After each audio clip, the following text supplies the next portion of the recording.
हाँ हाँ। कि मौत के बाद क्या हमारा 1 अप्रैल से अनिश्चितकालीन धरना जारी है और आज 62वें दिन में इसे कार्मिक अनशन चल रहा है। हमारे साथी सुरेश कुमार प्रदेश प्रवक्ता शुरू से ही इस धरने पे लगातार बने हुए हैं दिन रात, और 10-12 दिन पहले उनको बुखार था। बुखार जो है सिविल हॉस्पिटल में उनको जांच जूझ करवाई, दवाई दी, बुखार ठीक हो गया था, कमजोरी थी, फिर दिखाया डॉक्टरों को। सिविल हॉस्पिटल के 3 डॉक्टरों ने अपनी 3 प्रकार की राय रखी, क्योंकि वहाँ एक डॉक्टर की ड्यूटी होती नहीं है, वो अलग अलग डॉक्टर चेक कर रहे थे। तो फिर हमें डाउट होया, हमने फिर जो है न्यूरो सर्जन से दिखाया। उन्होंने तीनों डॉक्टर ने एक ने कहा, बोला भाई इसकी ब्रेन की 2 नसें दबी हुई हैं, एक बोला इसके फेफड़ों में दिक्कत है, एक डॉक्टर ने कहा कि इसको जो है टीवी है। फिर हमने जो है मित्तल हॉस्पिटल में इनको एडमिट करवाया, प्राइवेट में पूरी चेक करवाई, बोला कि इनका निमोनिया बिगड़ गया है। उन डॉक्टरों ने प्रॉपर केयर नहीं की, इसके चलते निमोनिया बिगड़ गया। प्रशासन को सूचना दी, वो बोले कि भाई हम हॉस्पिटल में यहाँ सिविल में आप एडमिट करवा दो, हम जो है यहाँ से पीजीआई रेफर करके इनका प्रॉपर इलाज करवा देते। हम चाहते थे कि प्राइवेट में करवाएं, लेकिन उन्होंने फिर जो है किया, तो मैंने कहा चलो देख लेते हैं भाई। उन्होंने जैसे ही सिविल हॉस्पिटल में गया, रेफर करके रोहतक भेज दिया और परसों रोहतक भेज दिया था। और कल 5:30 और 6 बजे के आसपास लगभग उन्होंने संघर्ष करते हुए अपने अंतिम जीवन के संघर्ष में हार मान ली, लेकिन अपना संघर्ष जारी रखा। शहीद सुरेश कुमार जी की हत्या हरियाणा सरकार और हरियाणा प्रशासन ने मिलजुल के की। यहाँ तक कि भी कुछ लोगों के व्यू आए कि उन्होंने पीछे इलेक्शन लड़ा था बुआनीखेड़ा, तो उससे भी सरकार ये नाराज़ थी, और ये प्रशासन जो है सरकार के इशारे पे चलता है। और मैं स्पष्ट तौर पे आपके चैनल के माध्यम से, मीडिया के माध्यम से आम जनता से कहना चाहता हूँ कि हमारे साथी की हत्या जो है की गई है, और वो हरियाणा सरकार और प्रशासन ने की है। नहीं तो एक छोटे से केस को वो संभाल नहीं सकते थे, लेकिन उन्होंने एक षड्यंत्र रच के इसकी जो है हत्या की। मुख्य तौर पे कौन सी आपकी मांगे थी जिनको लेकर के आप यहाँ बैठे हैं, और आगे की क्या रूपरेखा इसको लेकर के रहने वाली है? हमारी जो प्रमुख मांगे हैं वो ये है कि दिव्यांग अधिकार अधिनियम 2016 पास हो चुका है, उसके प्रोविज़न प्रशासन सरकार मिलके लागू करे।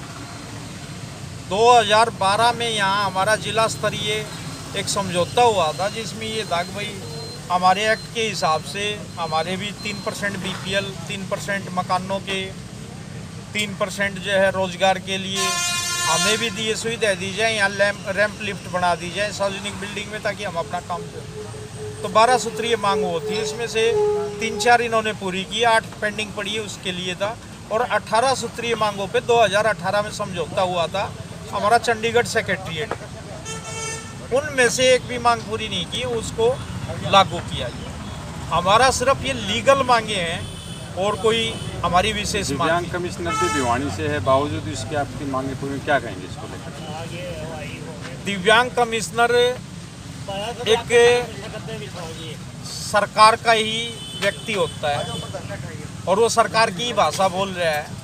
एक दिव्यांग होते हुए उसने दिव्यांग समाज का जो है पक्ष नहीं रखा, और यहाँ आया था, यहाँ हमें धमका के गया था कि आपकी एक भी मांग पूरी नहीं हो सकती, और हो जाए तो मैं उड़े दूँ, मैं सिर मंडवा दूंगा जो है कि मैं अगर एक भी मांग पूरी नहीं।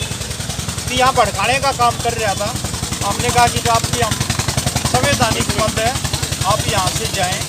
वो सरकार का जो है राजनीतिक पद है, बना रखा है इन्होंने, विरायता है नहीं, और उसको विकलांगता के बारे में कोई अनुभव नहीं था। अब क्या अनुभवहीन व्यक्ति है वो। अब क्या है कदम उठाएंगे आप, इस एजुकेशन को कहाँ तक लेके जाएंगे? हमारी आज जो है राज्य स्तरीय सभी प्रतिनिधि पहुंच रहे हैं, और आज शाम को मीटिंग करके हम फैसला लेंगे कि हमारा आंदोलन किस तरीके से आगे बढ़ाया। हमने पूरे हरियाणा का जिला स्तर की और नेशनल स्तर के अपने जो प्रतिनिधि हैं उनको आमंत्रित किया और वो लगातार पहुंचने रहे हैं। आपका साथी जो एक्सपायर हुआ है इस सारे धरने के दौरान, उसके फैमिली को लेकर के क्या कहना चाहेंगे? हमारा साथी एक्सपायर नहीं हुआ है, वो संघर्ष करते हुए शहीद हुआ है दिव्यांग समाज के लिए, और हम उसके लिए कहना चाहेंगे कि उसको शहीद का दर्जा दिया जाए और उसका जो है पुतला बना के चांग गांव में स्थापित किया जाए स्टैचू, और जो है 50 लाख रुपए उसके परिवार को आर्थिक सहायता दी जाए। सभी भाई मजदूरी वगैरह करके वही गाइड करते थे, वो भी दिव्यांग थे, तो उनमें से एक को सरकारी नौकरी पे रखा है। धन्यवाद।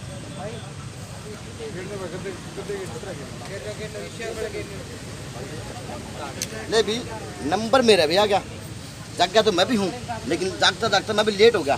मैं क्या करा, कितने काम करा। अप्रैल से धरना चल रहा है, उसमें हमारी सर्वप्रथम यही कहना है कि दिव्यांग अधिकार अधिनियम 2016 बनाया गया है, उसके जितने भी प्रोविजन हैं वो धरातल पे लागू किए जाए, जो सरकार और प्रशासन मिलकर लागू करे।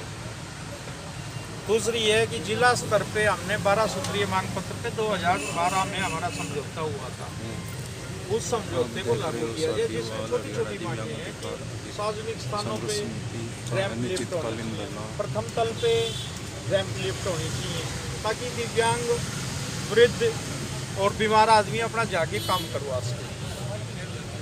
उसके अलावा जो है BPL मकानों में और अदर जो सरकारी योजनाएं हैं, हमारे एक्ट के हिसाब से 4% रिजर्वेशन होना चाहिए, 4% लाभ हमें भी देते हैं।